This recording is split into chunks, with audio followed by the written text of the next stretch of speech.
Often, as a reviewer, I get comments like this one. Someone accusing me of having bias or being biased. And when I get comments like these, it's sort of hard for me. Not because I believe that I am inherently unbiased, but because it reminds me that there are people out there who truly believe that it is possible for a human being to have no bias. In this video, I'd like to challenge that notion and try to bring a healthy dose of rationality to the discussion of gear reviewer bias. Really, I'd like to try to make the world a better place to review gear for all of us. To do that, let me start out with a very simple assertion. It is fundamentally impossible for a human being to truly be unbiased. At best, a human can only be aware of his or her own biases and allow them to inform their review. So let me walk you through the various ways that bias can get introduced into a gear review, with the disclaimer that I personally don't have issues with any of these sources of biases.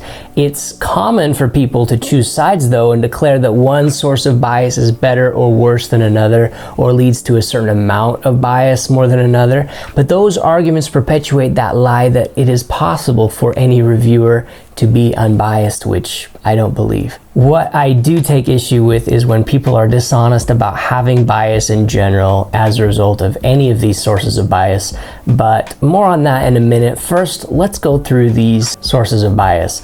And number one is paid sponsorships or paid reviews. This is the most obvious way, or at least the one way that people tend to think about first, that bias gets introduced into a gear review. And it's also the one that is the least forgivable by you guys. Having a brand give a reviewer a very expensive camera or a lens, and then for us, the reviewer, to pretend to be unbiased is an unpardonable sin and will land the reviewer into permanent disfavor with many in the community.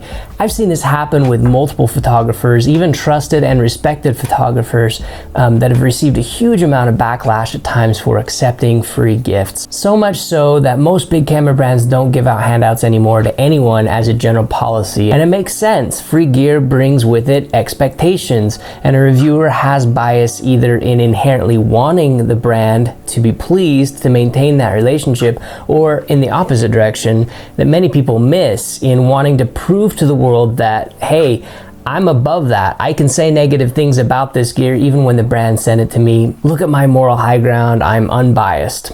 Not really. But again, the problem here isn't actually the receiving of the gear and the resulting bias that creates, because bias will come either way. It's in the denial that it's there. Number two, paid sponsorships or paid reviews. This is essentially the same thing with the same consequences. I'm paid by the brand, so if I review a product from that brand, my judgment is clouded. So many reviewers avoid this by doing sponsorships of things that aren't the main thing that they review. And that seems to quell most of the outcries. And I've heard many reviewers talk about how this leads them to have more virtue as a gear reviewer and allows them to be unbiased as a result. But again, bias will still be there. Denying that it's there is false, even if it looks good to show that you have no obligations to the brand. Number three, engaging with the brand at all. If you as a reviewer have any relationship at all with the brand that you review, that introduces bias. Some reviewers will claim that because they didn't accept any gifts from the brand, they might say, well, the brand paid for my travel and hotel only, and I didn't really want to go on that trip anyway. It wasn't convenient for me, so my hands are clean. I can say anything I want, I'm not biased. Maybe that's true, that you don't feel you owe the brand anything, but to say that there wasn't introduced some bias, that's false. It does. Whether you're aware of it or not, engaging on an emotional level at all with the brand and the people behind the brand will bring you bias that you wouldn't have had otherwise. You know these people. You are aware that a negative review will cause them indirect harm, and that a positive one would give them indirect gain. This absolutely changes your narrative because you are forced to confront that reality. This may not change the content of your review, but it will absolutely affect the tone. And the tone can be as important as the content when it comes to human reviews. That's what bias is. It's leaning one way or the other. It's the way we present the facts. You could take this XT3, for instance, and say that the battery life, it sucks. And I hate it. And I don't want anything to do with Fuji because I can't abide switching batteries every 30 minutes. Or you could say I love the size of these small capacity Fuji batteries. It helps the camera just be so cute and cuddly and small. In sharing those two different viewpoints, I haven't presented false information, but there is an extreme amount of bias in the emotion I put into both narratives. It's in the choice of our adjectives, in our intonation, and in the little micro gestures that we make when we use our body to express information. And as humans, we present all facts with bias and emotion. If we didn't, our reviews wouldn't be reviews at all. They'd be a list of specs read by a robot. It's in the interpretation of the facts that the review and the bias are introduced. And most of this is informed by our subconscious. So yes, if you have a relationship at all, good or bad, with a brand, you will have an enormous amount of bias. I've seen this played out also by reviewers distancing themselves from the brand, being like, hey, that manufacturer, they're our friend, but I'm so unbiased that I'm gonna tell you about how crappy their camera is anyway. That's how unbiased I am. But in doing that, in saying that, in going out of your way to show your willingness to distance yourself from a brand to present a supposed unbiased, guess what? That is actually a superb example of bias at work. Number 4, affiliate links. Many critics are quick to point out that having affiliate links in a video will bring bias to a reviewer. And while I dislike much of the tone of their argument because I do use affiliate links, the fact is that they are not wrong. I do have some bias there. If your brain knows that you get kickbacks on stuff you're talking about, you'll be affected. And that can go also in two ways. I've heard reviewers say, hey, I'm saying bad things about this camera, but I have affiliate links, so that will hurt me. But because I'm saying don't buy it, I'm showing you how legitimate I am, how unbiased I am, as if that gives them some legitimacy. But there is so much bias crammed into that statement, it's silly. In a sense, you as a reviewer, what you're doing is cashing in on the goodwill of the people watching it at the expense of lost capital. You're using lost capital as an opportunity to invest in viewer trust and your own ethos. And it might be easy for you to double down on that negative review as a result. And you may not be aware that you're doing that because it's so easy to hide that from the viewers and from yourself in that scenario. But it's bias. Number 5, reviewing gear that you personally have chosen to shoot with on a regular basis. Guys, right now I'm sitting on, I don't even want to think about how many thousands of dollars worth of Fuji gear that we've invested in through the years, and my brain needs me to not be wrong about choosing Fuji. If I were wrong about that, if another brand would have been better as an investment, either because it would have saved us money or maybe we would have made more money with it, my brain doesn't want me to face that fact. It needs Fuji to be amazing, and I have to admit as a reviewer that, guess what, that introduces bias into my reviews, and there's nothing I can do about that. It's there and I need to be aware of it. And to be clear, if I shot with a better camera, a camera I felt like was better of a different brand, of course I would tell you that. But what I can't change is that at some level that causes some emotion to do so, some disappointment inside of me. So even if the statement is true that this camera over here is better than this Fuji camera over here, there's a shadow of bias informing the way I deliver the information. Number 6, creating tribes or brand hierarchies. If a reviewer ever presents a certain brand as inherently better in almost every way than another and repeats this often enough, they will start to gather about themselves a tribe. And once you're the leader of a tribe, you have just introduced an absolutely insane amount of bias into your narrative. Picture yourself a reviewer that you know who is dogmatic about a certain brand or two, and just imagine what would happen if that reviewer were to all of a sudden reverse their opinion entirely. They built up equity in the form of followers who were emotionally tied to that us versus them mentality. With all that momentum, that success, and that growth, it's almost laughable that some of these folks claim to have no bias in their reviews because they aren't using affiliate links or taking kickbacks in some form or another. They present themselves as taking a higher or more noble road because they won't accept money. In all actuality, the bias runs very deep. There's a massive feedback loop when you're leading a brand tribe, especially if you allow that tribe to directly pay you or compensate you in the form of donations. You need that group of people to continue to feel that they made the right choice by following you. And it becomes extremely difficult to chart a new course under those circumstances. Denying it and saying that it doesn't bring a reviewer a huge amount of bias That's wrong. Again, bias itself is the reality, and it's not inherently evil any more than being human is inherently evil. What I would consider evil is pretending that you don't have it, or that you have less of it because the way that you've chosen to bathe in the bias and because it's different than someone else. Number 7.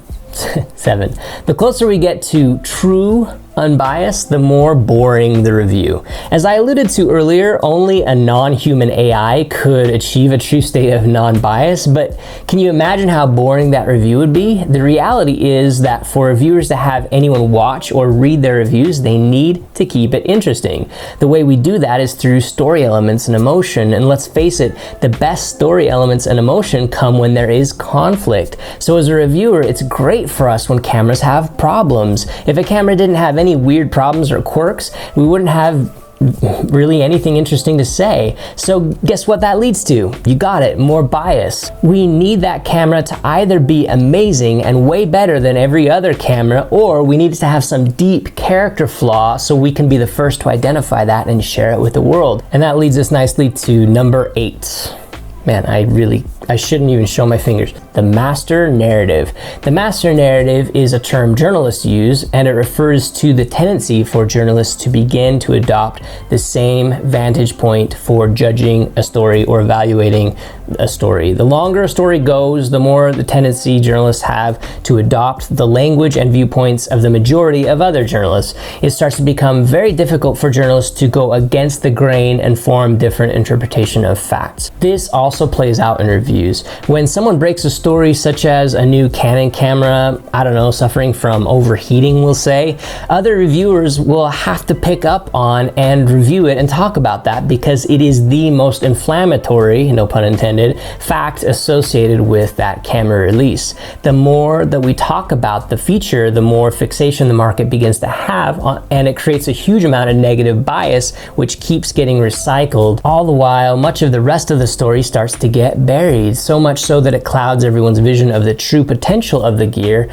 and where it might actually indeed be the best option for a large number of users. I'm afraid to say it, but being human means that we are biased. While we do praise individuals for their appearing to have attained heights of rational thought, we'll also crucify anyone who appears to us to have failed our own rational thought litmus test. And this is because we've all convinced ourselves that we are actually fully rational and that it's everyone else around us who is not. But the only rational conclusion we can make from the points that I've made so far is that if you ever open your mouth in just about any capacity to talk about how someone else should or should not spend their hard-earned money, you will have bias, and there's nothing you can do about it. Does this absolve reviewers from accountability, the need to strive for that distant horizon of unbiasedness? No, it doesn't. Of course not. Reviewers are ethically, morally, and in many cases, let's not forget, legally bound to divulge implicit and explicit factors contributing to their biases. So who do we trust if everyone has bias? I tend to look for and have more trust for reviewers who seem self-aware, who have emotional intelligence and humility. But even with them, a healthy dose of mistrust is always warranted. And I'll say that about myself. It's not fair for you to expect me to be absolutely and completely unbiased. It's unachievable, though I do strive to be aware of and tell you about my biases as much as possible. What we can't do is judge people's intentions, unfortunately. People make claims about reviewers' bias or even outright intentions to deceive all the time, but it's really difficult to judge someone else's intentions, especially if you don't know them personally. Most of us can't even get it right with our own family members. Just think of the last time someone misunderstood one of your Facebook messages. Most of us don't even know what our own motivations are. So instead of judging intentions, I think we'll have a lot more effectiveness keeping each other accountable for reporting the ways that we are biased. And then the rest of the responsibility falls back on consumers. We would all be extremely foolish to trust any one person too much. We all need a healthy dose of mistrust when it comes to anyone telling us how to spend our money. Instead of picking your favorite reviewer and depending on them and only them as the ultimate source of gear truth, we should cross-reference, look for patterns. The truth will weave its way through the various narratives, most likely. But also, don't spend too much time on it. Remember that your time is more valuable than the gear you're arguing about. But as I said, I wouldn't completely trust anyone. Look for patterns. And remember, kindness, goodwill, being creative, and doing good with your camera, it's a lot more important than most of the petty arguments that we engage in on a daily basis about stuff that really at the end of the day is just anodized aluminum, magnesium alloys, plastic, and glass. Guys, the heart matters more. But that's all I wanted to share. It's more of my, what one person called kindergarten philosophy. Yeah, it might be kindergarten philosophy, but it's the best that I've got. And if it helps some of you to better navigate the world of YouTube gear reviews, then I'm okay with that. But anyway, thanks for watching. Do good with your camera. We'll talk to you again real soon.